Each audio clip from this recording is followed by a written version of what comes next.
안녕하십니까, 이재필입니다. 11월 4주차 시황 영상 시작하겠습니다. 일단 미국 시장부터 간략하게 조금 짚어보고 넘어가도록 하겠습니다. 자, 미국 증시는 거의 보합권이었었죠. 거의 특별한 움직임 자체가 없었습니다. 다우가 0.1% 정도 상승했고, 그다음에 S&P 500이 0.13%, 그다음에 나스닥이 0.08% 정도 상승했는데요. 이 정도면 거의 움직임이 없었다. 이렇게 보시는 게 맞겠죠. 자, 마찬가지로 이 일봉이 나스닥 일봉입니다. 보시게 되면 여기서 갭으로 한번 빵 뛰어 올랐다가 요거는 호재가 좀 있었죠.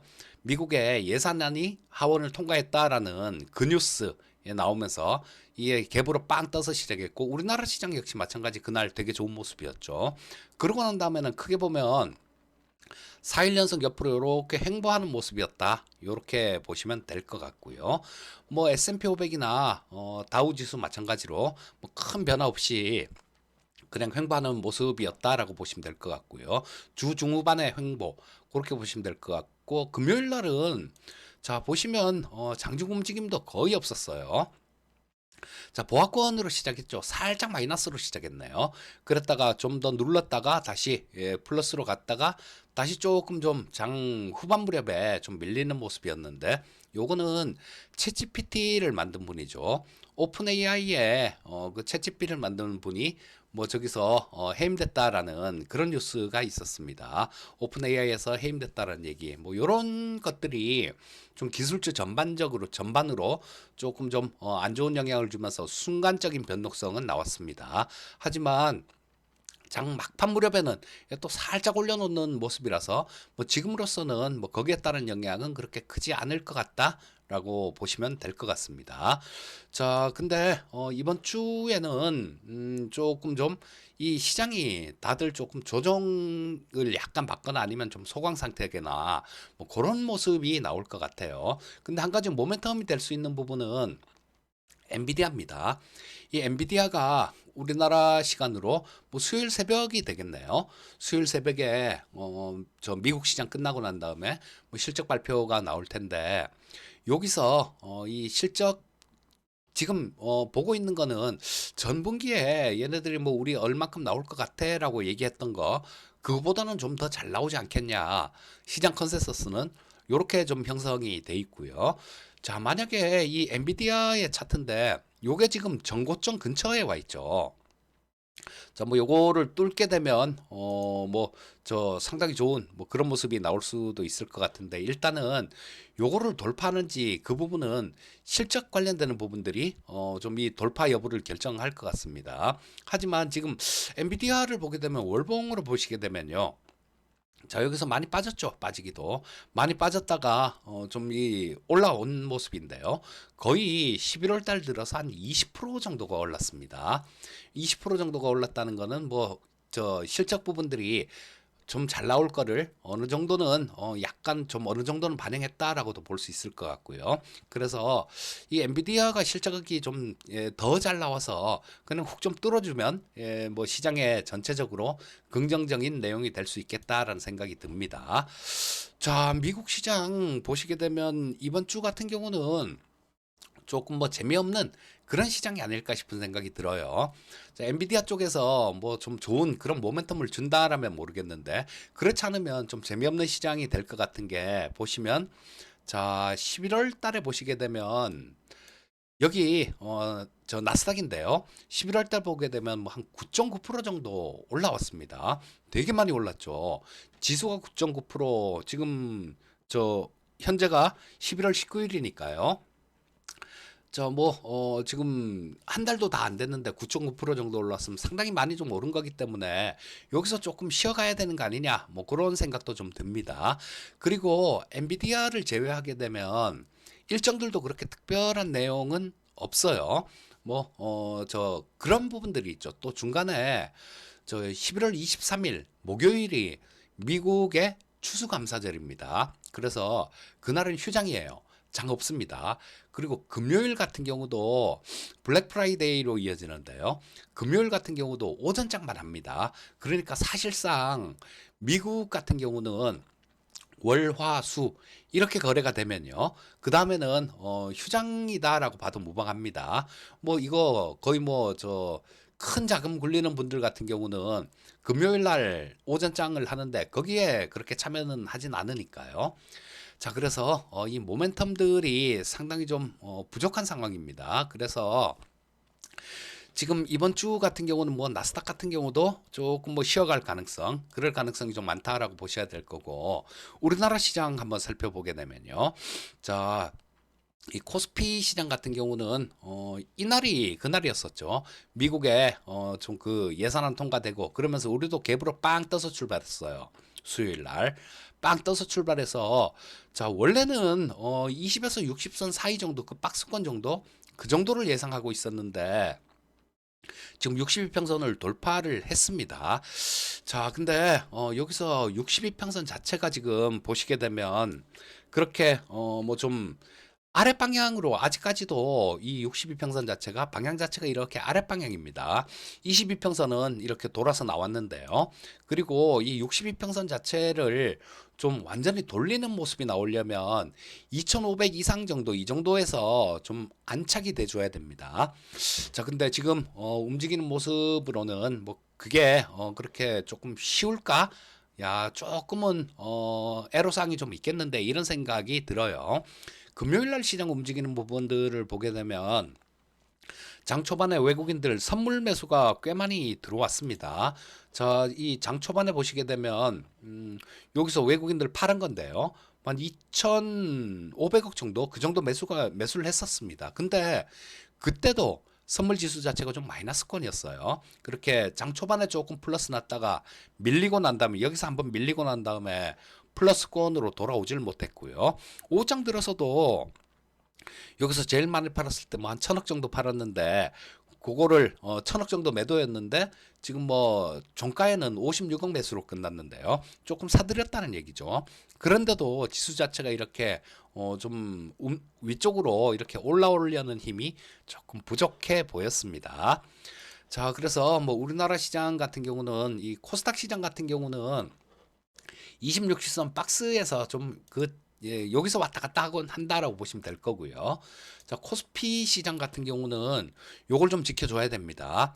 지금 62평선이 있는 자리가 2468포인트 정도에 있어요. 2469포인트니까 지금 저 금요일 날 종가가요. 조금만 떨어지면 이탈하는 거예요.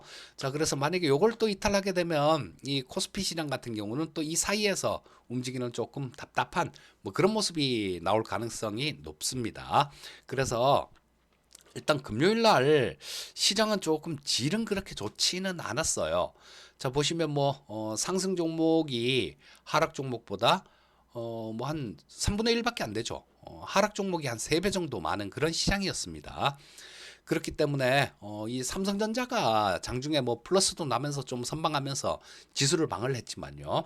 종목별로는 다 밀리는 모습이 나왔습니다. 그렇기 때문에 시장 자체가 그렇게 질이 좋은 그런 장은 아니었기 때문에 뭐 요걸 조금 이탈한다라면 저 이때도 장중에 좀 이탈했었죠. 장중에 금요일도 장중에 이탈했는데 이탈하는 모습이 나온다라면 단기적으로는 조금 좀 리스크 관리 조금 하셨다가 뭐 전부 다 예, 주식을 너무 공격적으로 그렇게 해선 안 되는 뭐 그런 모습이다라고도 볼 수 있을 거예요. 자, 근데 그 부분이 있죠. 지금 전반적으로 보시게 되면 시장이 방향이 없어요. 방향성 자체가 없습니다. 근데 자, 여기서 크게 보면 우리 이 저 62평선 방향을 보면 좀 시장의 방향하고 좀 일치하는 그런 경우가 되게 많았는데요. 자, 지금 이 62평선 자체가 아까도 말씀드렸듯이 아랫 방향으로 향하고 있습니다. 이게 윗방향으로 이렇게 향하고 있으면 거기서 좀 지지를 받는 그런 경우가 많은데요. 아랫 방향으로 향하고 있기 때문에 요건 지지선으로서 그렇게 신뢰도는 그렇게 높지는 않습니다. 자, 그러면 이게 만약에 좀 이탈된다라면 최소한 뭐 이 정도 2300, 2430 정도 근처쯤 되겠네요. 그 정도까지는 또 이 갭을 메꾸는 수준입니다. 그 정도까지는 일단 뭐 조정받는다라고 봐야 되고, 그러고 난 다음에 이 22평선이 좀 올라오면서 또 이 사이에서 조금 답답한 박스권 그릴 가능성이 높아 보입니다. 자, 그래서 지금 여러분들 공략해야 될 부분들은 그런 부분이에요. 자, 올해보다 확실하게 내년이 좋을 쪽은 반도체 섹터는 확실하게 올해보다 내년이 좋을 겁니다. 그렇기 때문에 시장 조정받는 구간에 이런 쪽들 한번 노려보시고요. 그리고 또 우리 로봇 관련주들 있죠. 저는 이 로봇 관련되는 쪽이 지금 투자하기가 되게 좋은 그런 상황이다라는 생각이에요. 근데 뭐 이것저것 아무거나 투자를 하시면 안 되죠. 핵심이 되는 거.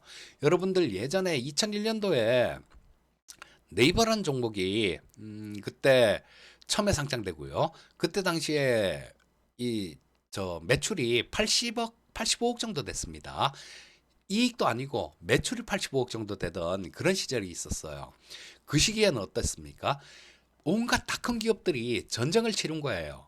그러면서 네이버가 승리를 하면서 그 네이버가 다 독식을 한 거죠. 이 로봇 시장도 지금 그런 상황으로 접어든다라는 생각입니다.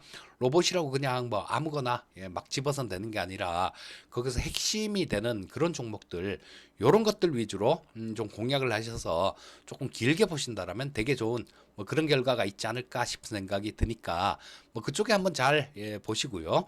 또 올해 내에 아마 제4차 지능형 로봇 기본 계획이라는 게 정부에서 발표되는 부분들이 있을 거예요. 뭐 그런 것들도 모멘텀으로 작용할 수 있으니까 한번 눈여겨보시면 좋을 것 같고, 일단 뭐 시장 자체는 말씀드렸듯이 그렇게 아주 기대할 만한 그런 부분들은 조금 부재한 그런 시장입니다. 자, 미국 시장 뭐 우리나라 뭐 단기적으로는 길게 보면 뭐 미국 시장은 막 가는데 우리나라 시장은 못 가지만요. 단기적으로는 조금 이렇게 보조를 맞춰갑니다. 자, 미국 시장 기술적인 부분으로 보더라도 나스닥입니다. 여기서도 뭐 위 위에 조금 걸리는 부분이 있죠. 그리고 이 나스닥 기준으로 지금 아까도 좀 말씀드렸듯이 9% 정도가 9.9%가 넘게 올랐고요. 그다음에 이 S&P 500도 마찬가지로 지금 11월 달을 들어서 7.6% 정도가 올랐습니다.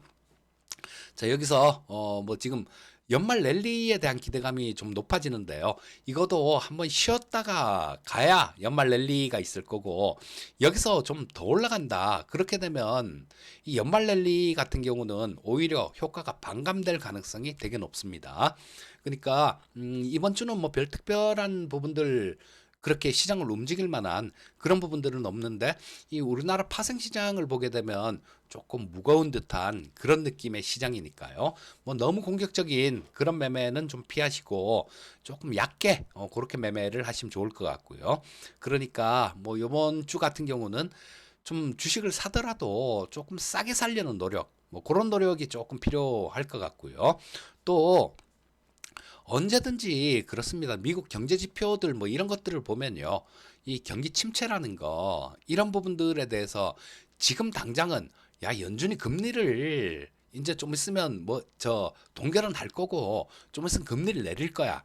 이런 기대감들, 이런 것 때문에 좀 좋게 해석이 되는데요. 자, 일각에서는 내년 3월에 금리 인하를 할 것이다라는 그런 얘기들을 하는데, 그렇게 되면 머리 아플 겁니다.